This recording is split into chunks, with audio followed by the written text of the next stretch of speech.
It's all about the depth in today's episode of Locked On Pelicans. What does Antonio Reeves bring to the table now that he's officially signed? And how about Daniel Theis? What does he add to the starting unit? I'm going to let you know in today's episode of Locked On Pelicans. Let's go.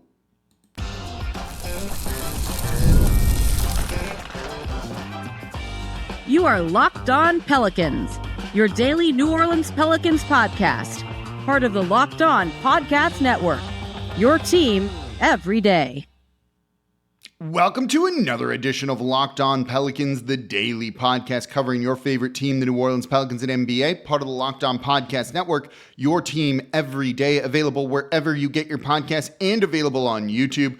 I'm your host, Pelicans Insider, credential member of the media, Jake Madison, at NOLA Jake on Twitter, here with y'all on this Tuesday, and we're going to look at some depth for the New Orleans Pelicans. Antonio Reeves officially signed. Daniel Theis played against Team USA. What is he going to bring to the team that no one else really does just yet on this roster? We're going to cover it all and a little bit more, including the open roster spot and where the Pelicans stand salary cap wise in today's episode of Locked On Pelicans. Today's episode of Locked On Pelicans is brought to you by FanDuel. Make every moment more as the playoffs wind down.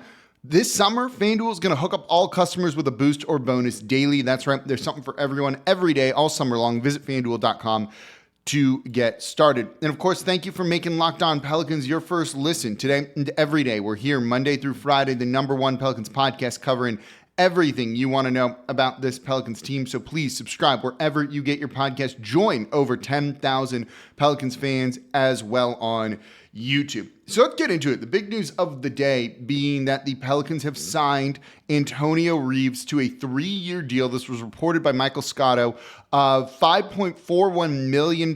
Third year per Andrew Lopez is a team option. Basically a near identical deal to the one that they gave to Carlo Matkovic.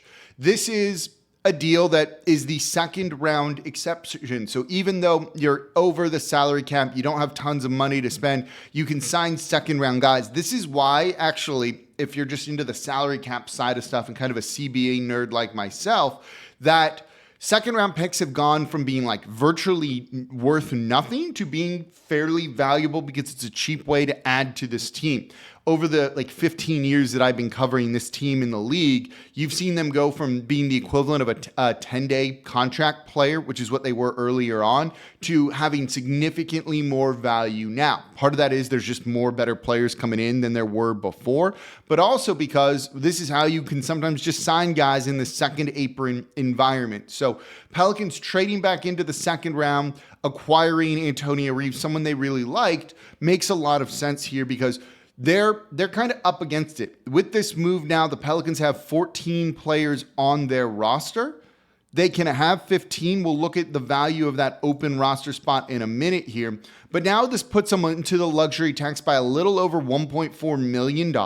They have $4.5 million to the first apron, which they weren't going to go over anyway. Think about it. They had to try and sign anyone else. This was the cheapest option that you're going to get. Antonio Reeves this year will make $1.175 million.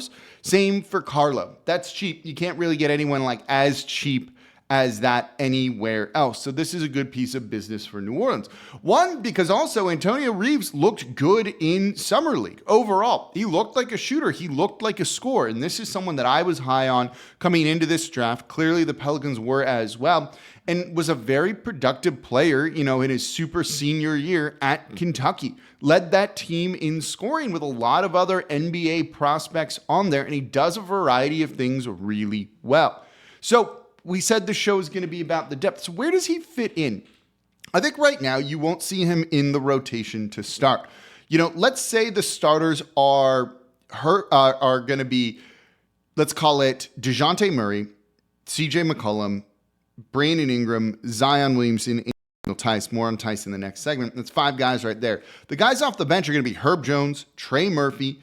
I think it's going to be Jose Alvarado. Then it's going to be Jordan Hawkins. And then it's going to be someone else, another big man, whether that's Carlo Matkovic or Yves Missi. It's going to be one of those guys. that's kind of your 10-man rotation. You could maybe dip into 11 there if you really need to, but I don't think the Pelicans are going to kind of go that direction overall. Maybe at the start of the season, but guys will fall out. It kind of leaves Antonio Reeves on the outside looking in. But here's the thing. It gives you some insurance for some of these other guys, depending on what might happen. If Jordan Hawkins doesn't play particularly well and he's going to be in that rotation, well then, I said him, right? Did I say him? I said Herb, Trey, Hawkins, Jose, and then a big man. There's so many players on the team, it's tough to figure out who's going to start and what the rotation's going to be, which is why we're not doing that show just yet. If Hawkins struggles, and he shot very poorly in Summer League. Now, he was just kind of experimenting a lot, I think, in Summer League, being a primary ball handler, doing things that he did not do during the regular season with the New Orleans Pelicans. But we saw him get dropped. And if he doesn't play well, then you have an option in Antonio Reeves to maybe come in and give you something. Reeves has decent lateral quickness on ball defensively, and he does an okay job of navigating screens, I think. Not a lead at it, but that's something that, leads to Hawkins struggling here. And while he doesn't have, the strength to contain dribble drives or really stay in front of his man often, I think if he develops that, he could be fairly good. He's also not great off ball, but neither is Jordan Hawkins. I think this is a guy that, could come in and push Hawkins for minutes if Hawkins gets in a shooting slump or doesn't add other areas to his game. That's one of the reasons why, if you need to include Hawkins in a trade along with Brandon Ingram, let's say, or to go get a more qualified starting center, and we'll talk about Theis in a moment, you can include Hawkins in that trade if you really believe in Antonio Reeves. Or should you end up shipping out CJ McCollum in some other deal? And I hear a lot of y'all asking, why don't you talk about CJ being traded? Because they're not looking to trade him. We talk about Ingram because they're looking to trade Brandon Ingram, whether you want it or not. That's kind of where they're at right now. And I think Ingram has more value than CJ McCollum, who probably has some negative value to him right now just because of the contract and his age, but I think has more value to the New Orleans Pelicans. So if they end up shipping out CJ, and I don't anticipate that being the case, maybe he's upset if he doesn't start or what have you, you maybe have some, cheap shooting in Antonio Reeves because he scored the rock pretty well in Summer League, and they just need him in an off-ball role, and that's probably how they'll use him. So that's the role I see him playing to start the year. Maybe being with the G League if he's not getting, any sort of consistent minutes at the NBA level, which is maybe to be expected here. But if he can show some defense, that shooting, that scoring prowess that he has, along with good size, I think is going to kind of keep him in the mix to maybe get some minutes should someone or some people hit slumps. Let me know what you think the ceiling is this coming season for Antonio Reeves on the New Orleans Pelicans. So coming up next, let's talk about Daniel Theis. Just played for Germany against Team USA and did well. What does he bring to this team that makes him the starter kind of at least in pencil right now? I'll explain what he does that no one else really does just yet on this Pelicans team. That's coming up here next in today's episode of Locked On Pelicans. Today's episode of Locked On Pelicans is brought to you by my favorite eBay Motors. I love eBay Motors because they keep my cars running with also really good prices. Whether you're looking for speed, power, style, whatever it is, eBay Motors has you covered. I just threw a new roof rack on the Jeep to give it more utility. Got it off eBay Motors. My 50-year-old Corvette that I'm fixing up, we're ordering some air conditioning parts. Think about that. Those shouldn't be easy to find, but eBay Motors, with over 122 million parts for your vehicle, you're always going to find exactly what you're looking for. And with eBay Guaranteed Fit, your part is guaranteed to fit your ride every time or your money back. And I keep shopping there because with eBay Motors, you're burning rubber, not cash. So with all the parts you need at the prices you want, it's easy to make your car the MVP and bring home a big win. Keep your vehicle alive over at ebaymotors.com. Eligible items only. Exclusions apply. eBay Guaranteed Fit only available to U.S. customers. And thank you for making Locked On Pelicans your first listen today and every day. We're here Monday through Friday, the #1 Pelicans podcast, covering everything you want to know about this Pelicans team. So please subscribe wherever you get your podcast. Join over 10,000 Pelicans fans on YouTube as well. And oh, hey, training camp for the Saints in Irvine starts this week. Ross Jackson, host of the Locked On Saints podcast, is going to break down everything black and gold for you. He's in California, in Irvine. He's going to be at all the practices, going to give you the boots on the ground perspective. So please subscribe to the Locked On Saints podcast. Make them your second listen today. Part of the Locked On Podcast Network, your team every day. All right, let's get into Daniel Theis. Played well for Germany, has regularly played well for Germany when he's been part of international basketball. And look, he is a world champion with Germany winning it all in the FIBA World Cup last year. Now he's likely the starting center for the New Orleans Pelicans. I've done a show on why I don't think they're going to start Zion at the 5. I don't think you're going to see, significant starter heavy minutes with a small ball lineup. I just don't know if that truly is going to work. But Daniel Theis out there could be starting for New Orleans. Yes, we like what we've seen from Karlo Matkovic in Summer League, but Theis has that NBA experience. And that there's something to be said for that. Every team he's been on, which, he's bounced around a little bit through his career, has been pretty much beloved. With the Clippers this past season, they went on a run once they acquired him, right? And so while he doesn't have some of the same pop that he has before, averaging just 6 points per game last season, 4 rebounds in very limited minutes, for Germany right now, he scored 13 points, 7 rebounds, 4 assists in 16 minutes. I've also seen a box score saying 11, so I'm not sure why there's a discrepancy on that, and I wasn't counting while watching that game. But Theis brings that experience that truly no one else has from the center position on the roster right now. Karlo doesn't have that, at least at the NBA level, and certainly Yves Missi, who's still somewhat green to playing basketball, new to playing basketball, doesn't have that as well. Whereas Theis brings that. And beyond that, he has 2 qualities about him that I think are important. And the first is he's a very physical player. Yeah, he's a little bit undersized at 6'8", but this is a dude who plays significantly bigger than his listed size. He's also just a very physical player too, and I think that's something that's worth keeping in mind as well. Every team he's been on, he's arguably at times the most physical player on the floor. And New Orleans is losing that with Jonas Valanciunas, who was very physical. Losing that with Najee Marshall, who was very physical, right? That's something that they are kind of lacking a little bit right now. And Daniel Theis, I think, can make up for that. This dude is not an elite rebounder by any stretch, but is around average for that size. That's pretty good. The other thing that he does, which I think is important for the New Orleans Pelicans, is he sets really good screens. He is one of the better screen setters for his size, I think, in the league. Now, that has to do with the physicality, and sometimes he does set 2 physical screens and they get called for illegal screens, something that happened a lot to New Orleans, it felt like, in the past year. So there is that. And I wonder if the refs don't like the New Orleans Pelicans, and at times it certainly feels that way, that maybe you're going to see a lot of illegal screens called on him. But being able to bring in someone who's a good screen setter and has done it consistently in his career with 2 young rookies on the team that are the future big men for your roster in Karlo and Missi, yeah, you could do worse than having Daniel Theis. And in a starting lineup that you maybe want to be more physical, or maybe losing some physicality with Herb Jones, if he doesn't end up starting, and who knows yet, maybe CJ comes off the bench, we'll see. If it ends up being DeJounte Murray, Herb Jones, and Daniel Theis in the starting lineup, that can be very physical, especially on the defensive side of the ball. And there were some highlights of Zion Williamson going around the past day or two on Twitter, X, whatever you want to call it, and you see him just moving coast to coast off steals in transition. Physical play can generate those steals.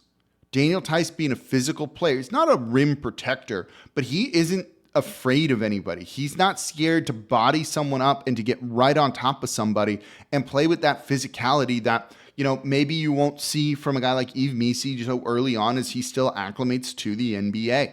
That's a useful player, in my opinion, to have on this Pelicans team. So signing Daniel Theis was, again, I've said this phrase a lot, smart business, but overall, for not having an elite starting center on this roster, I like what New Orleans has done with this a little bit, and like that Theis brings that kind of physicality to this team where they may be lacking. I also think that if he does end up not starting and runs with the second unit, that's a good fit. When we just talked about Antonio Reeves, potentially not being in that rotation just yet, or Hawkins going to be in it, instead of a guy like Najee Marshall, losing some of the defense that you got with your second unit, that second unit is going to be a little bit more offensively focused, let's say.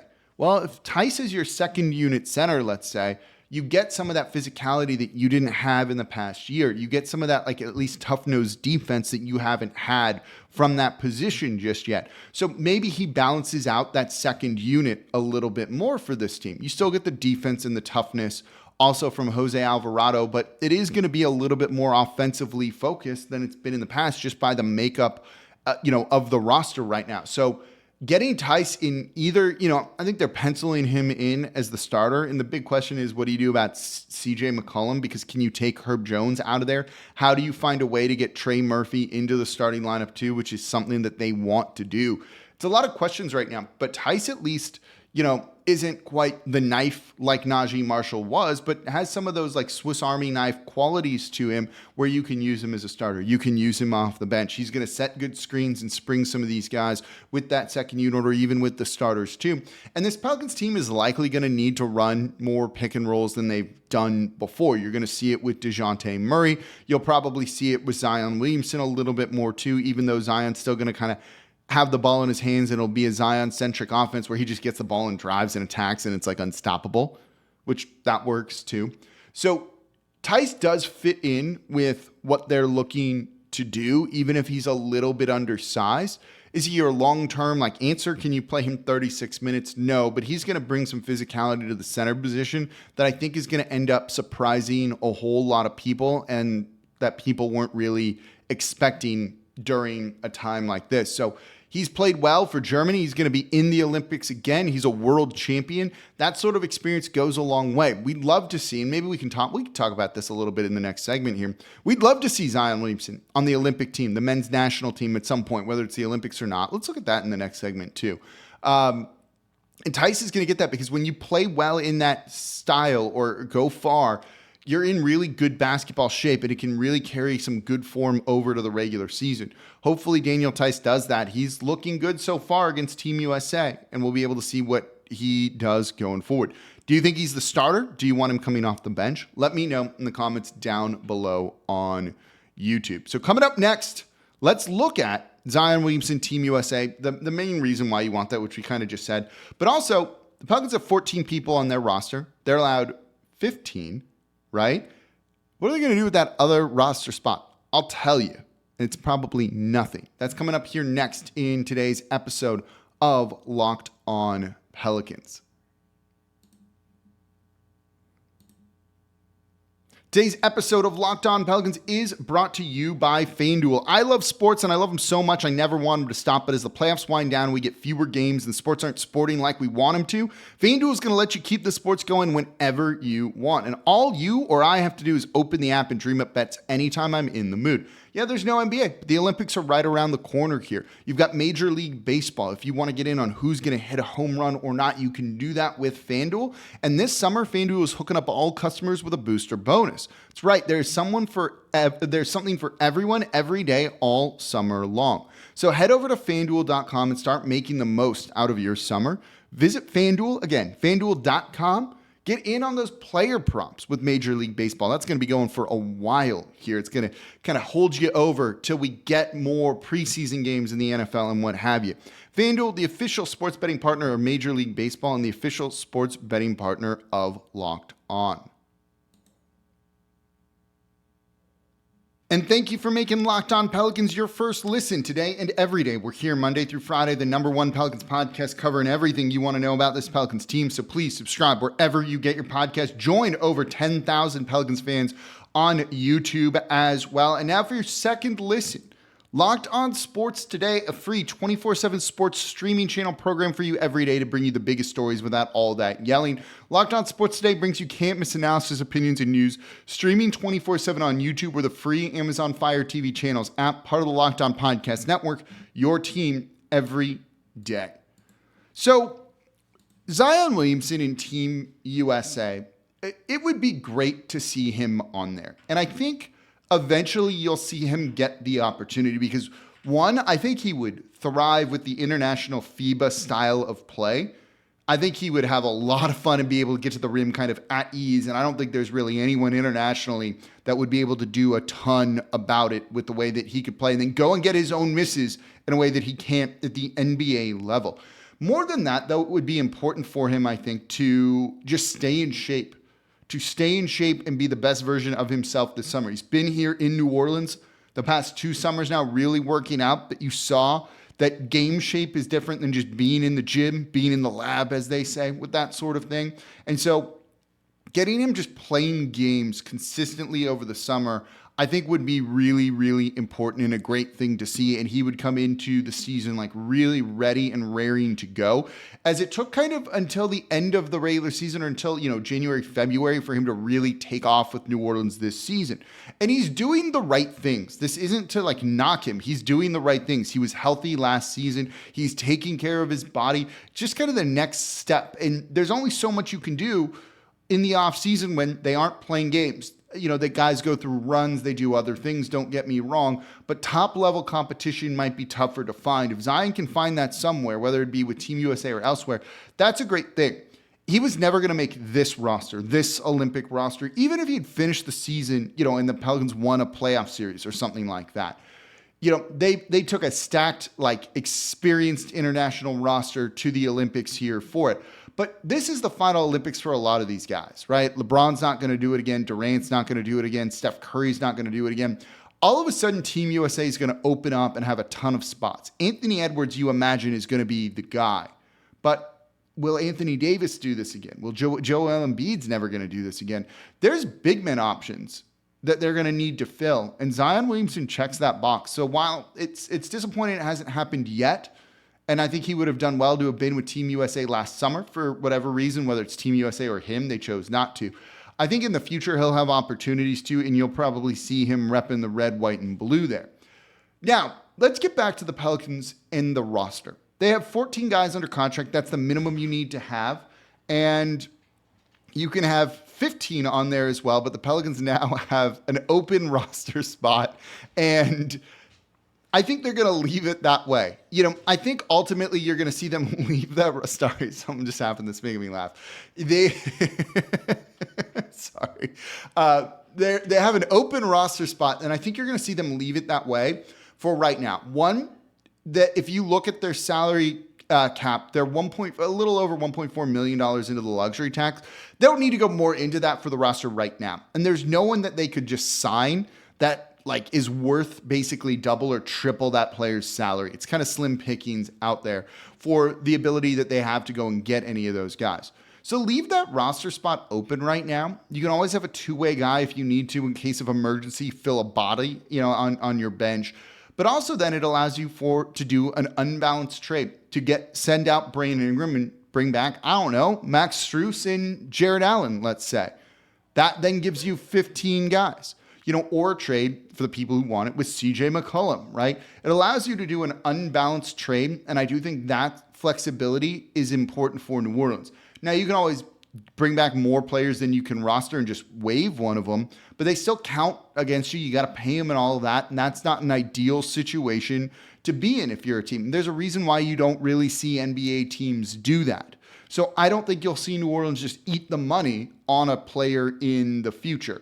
I think they're going to leave that roster spot open, one, to avoid paying more in luxury tax. And there's ways they can duck this a little bit, not fully get out of it. But you can then maybe fix that a little bit later as you get closer to the trade deadline or the start of the regular season. Trading Brandon Ingram and bringing 2 players back fixes that problem. You also could just keep 14 guys. You don't need to add one for the sake of adding one, especially if it makes you much more expensive, which at this point, because they're in the luxury tax, any player makes them much more expensive. I'm going to be critical of them if they don't pay it and make cheap moves to get out from under it. If they find a way to duck the $1.4 million that they're in it right now, where it doesn't materially impact the roster, I'm fine with that. There's not tons of ways to do that just yet. Maybe in the future there will be. So the easiest way is going to be really a Brandon Ingram trade.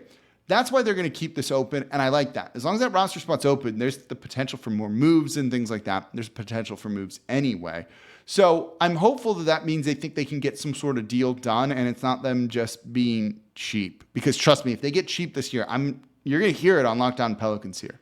They're cheap this year. What do you think about this Pelicans team? I will not be happy. And I understand needing to duck the luxury tax if there's not a better move to be made, and we don't know if there is right now. If it was as simple as trading Brandon Ingram, they would have done it by now. We're seeing that is not the case. So remains to be seen. Don't be cheap, Pelicans, this year. Pay the luxury tax if it makes sense, and I think it will make sense for this team. So that's going to do it for this episode of Locked On Pelicans, looking at the depth here. We'll look more at the Cavaliers this week as well. I want to get into how the second unit's going to play and what the style of play for this team looks like it's going to be with the roster that they currently have as well. So all that's coming up here later in the week on Locked On Pelicans. We are still 5 days a week right now. Might drop it in a week or so. We'll see. If you have topics you want to hear covered on Locked On Pelicans, let me know in the comments down below or on YouTube as well. As always, I'm your host, Jake Madison, at NOLA Jake on Twitter, and I'll be back with y'all tomorrow.